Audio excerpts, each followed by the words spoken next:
नमस्कार दोस्तों, इस वीडियो में हम लोग बात करेंगे सौरभ मुखर्जी जी का जो व्यू है अभी टीसीएस पे उन्होंने एक इंटरव्यू में बताया है, उसके बारे में हम लोग डिस्कस करेंगे।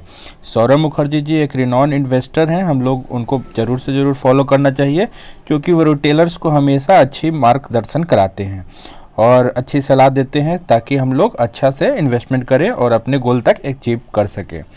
तो पहले तो हम लोग बात करेंगे कि क्या क्या उन्होंने टीसीएस के बारे में पॉइंट ऑफ व्यू रखा है और लास्ट में हम लोग चार्ट एनालाइज करके देखेंगे कि हम लोग को टीसीएस में कैसे एंट्री मिल सकता है। तो वीडियो बहुत ही इंटरेस्टिंग होने वाला है दोस्तों, इसलिए वीडियो के अंत तक बने रहिए। सौरभ मुखर्जी जी ने पहला जो आउटलुक टीसीएस के बारे में दिया है कि अभी जो day to day stock fluctuation होता है उनको ज़्यादा बॉदर नहीं करता है क्योंकि स्टॉक का काम ही है, वो कभी लीनियर नहीं चलता है, कभी भी हमेशा वो जिगजैग मोशन करके ही स्टॉक चलेगा। तो डेली फ्लक्चुएशन पे हम लोग को ज़्यादा बॉदर नहीं करना है, हम लोग को बिजनेस पे फोकस करना है। कैसा बिजनेस है, क्वालिटी बिजनेस होना चाहिए, मैनेजमेंट अच्छा होना चाहिए, तब हम लोग उसमें इन्वेस्ट करेंगे। ग्रोथ आउटलुक हम लोग देख करके इन्वेस्ट करेंगे।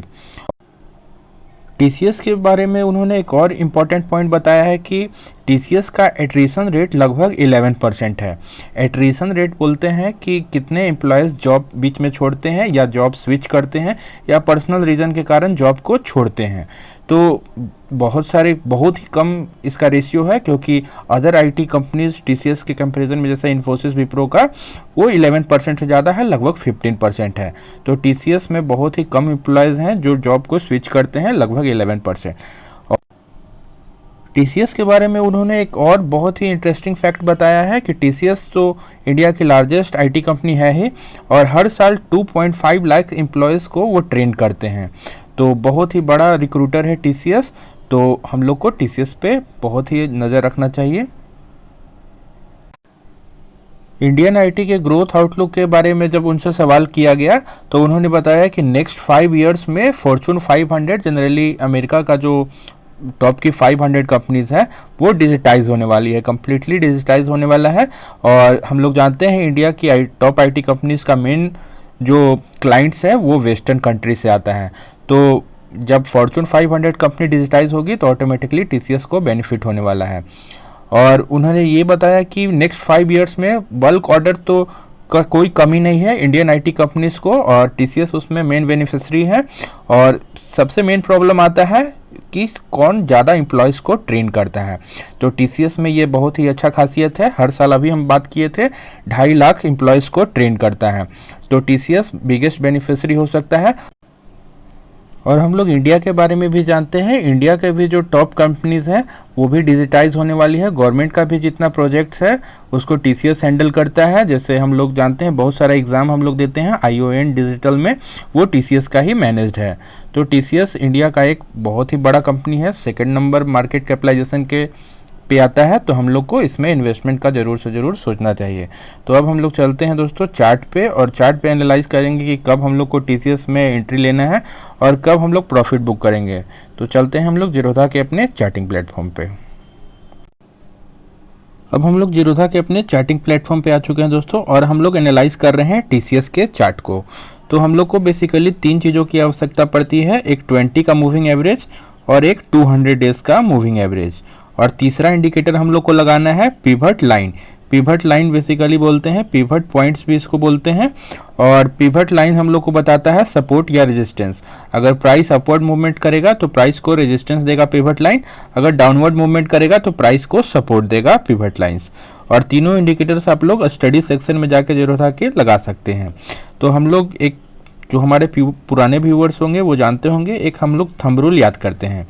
बेसिकली हम लोग क्या करते हैं, जैसे ही 200 डेज के मूविंग एवरेज से प्राइस बहुत ज़्यादा नीचे चलेगा वैसे सिचुएशन में अगर हम लोग बाई करते हैं तो हम लोग बहुत ही बड़ा मूव कैप्चर कर सकते हैं, हम लोग बहुत ही ज़्यादा प्रॉफिट उठा सकते हैं। लेकिन बात करें अभी हम लोग करेंट सिचुएशन का तो प्राइस 200 डेज के मूविंग एवरेज से बहुत ही फार चल रहा है। हम लोग देख रहे हैं कि 200 डेज का मूविंग एवरेज ये है और प्राइस यहाँ पे था।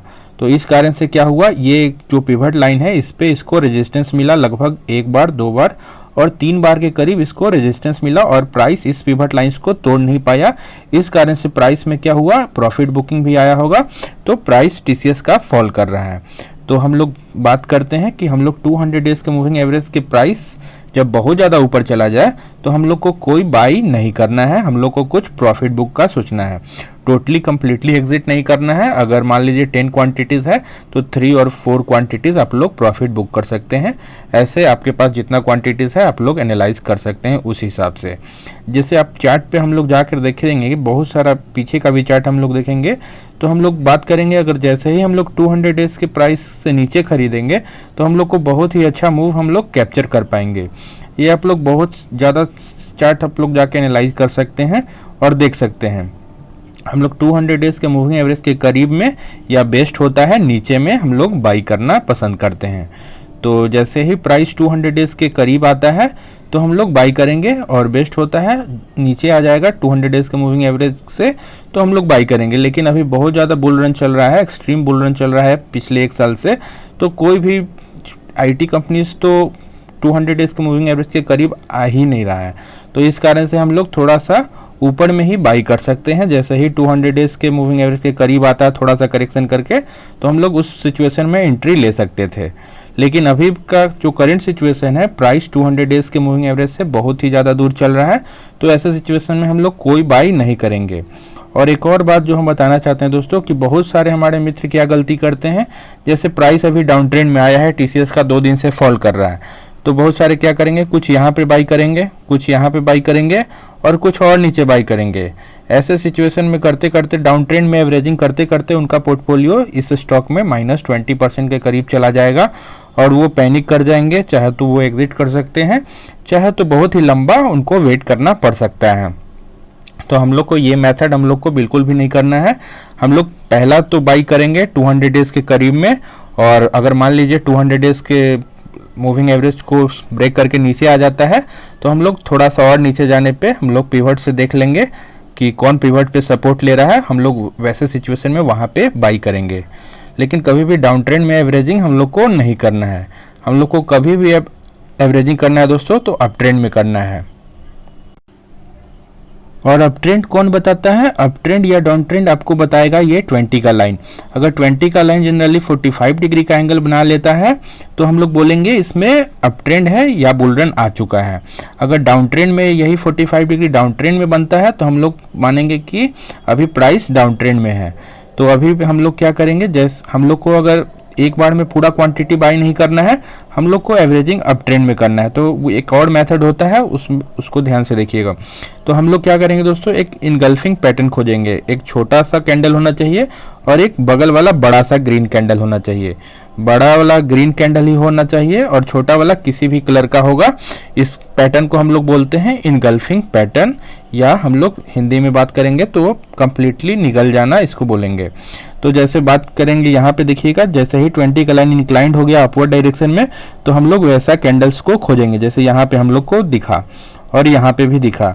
लेकिन एक बात और याद रखिएगा, हम लोग इस सिचुएशन में अपना एंट्री को और बढ़ाएंगे। जैसे एक बार तो हम लोग नज़दीक में बाई कर लिए थे और हम लोग इस सिचुएशन में और भी अपना एसआईपी को बढ़ाते जाएंगे। ऐसा नहीं कि हम लोग किसी भी प्राइस पे बाई कीजिएगा तो रिटर्न अच्छा नहीं मिलेगा, तो इसलिए हम लोग इस सिचुएशन में हम लोग बाई करते हैं। और हम लोग एक बात का ध्यान रखेंगे कि 200 डेज के मूविंग एवरेज से प्राइस बहुत ही ज़्यादा दूर चला गया तो वैसे सिचुएशन में कुछ प्रॉफिट बुकिंग का सोचिएगा, कंप्लीटली एग्जिट नहीं करना है। तो क्योंकि हम लोग लॉन्ग टर्म के इन्वेस्टर हैं इस कारण से हम लोग कंप्लीटली एग्जिट नहीं करेंगे, वो शॉर्ट टर्म या स्विंग ट्रेड में वैसा किया जाता है। तो होप आप लोग को समझ में आया होगा दोस्तों। आप बहुत सारे चार्ट को एनालाइज करके देख सकते हैं और ये मेथड बहुत ही ज़्यादा पावरफुल है। अगर आपको वीडियो अच्छा लगा होगा तो वीडियो को लाइक कर दीजिए और चैनल को सब्सक्राइब कर सकते हैं और अपने दोस्तों में शेयर कीजिए। चलिए, थैंक यू।